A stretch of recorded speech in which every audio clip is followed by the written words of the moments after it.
Commercialisé depuis quelques mois, le nouveau BMW X2 est aussi bien disponible en thermique qu'en électrique, comme nous l'avons essayé. Le BMW iX2, auquel cas, est basé sur l'iX1, mais a droit à un design spécifique avec notamment des haricots au bout pointu à l'avant. Contrairement au X1 ou iX1, donc si l'on parle de l'électrique, le X2 dispose d'une silhouette de SUV coupé avec un rayon bien plus incliné.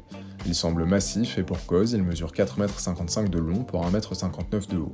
Un côté robuste que le X2 a aussi à l'arrière et qui est renforcé par la finition M-Sport de notre modèle d'essai. Les feux ont un design assez tarabiscoté et confirment que globalement, l'esthétique du BMW X2 est plutôt originale, voire même clivante, on aime ou on n'aime pas. L'intérieur, lui, est plus classique et il devrait justement plaire au plus grand nombre. Le design de la planche de bord est réussi, tout comme l'ergonomie. L'intérieur beige de notre modèle d'essai est superbe et en plus la qualité de finition est exemplaire.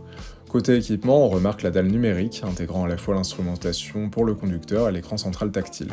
Cette dalle numérique peut être combinée à un affichage tête haute.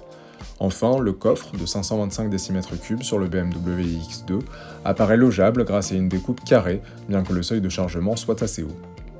Nous avons essayé l'iX2 dans sa version eDrive 20, l'entrée de gamme propulsion, qui développe tout de même déjà 204 chevaux.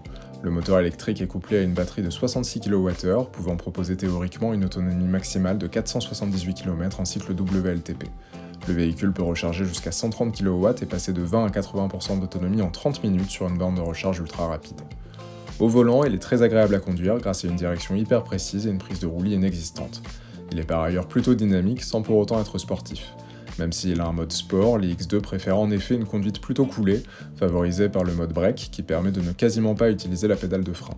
Toujours au rayon des bons points, le planificateur d'itinéraire se révèle convaincant et les graphismes du système de navigation sont bluffants, même si nous aurions aimé, par contre, que ce système de navigation soit plus facile d'utilisation. Bref, le BMW iX2 a beaucoup de qualités, malgré quelques défauts mineurs que nous évoquons plus en détail dans notre article sur lenouvelautomobiliste.fr. Il est en vente à partir de 46 900 € et est autour des 60 000 € en version xDrive 30 4 roues motrices de 313 chevaux.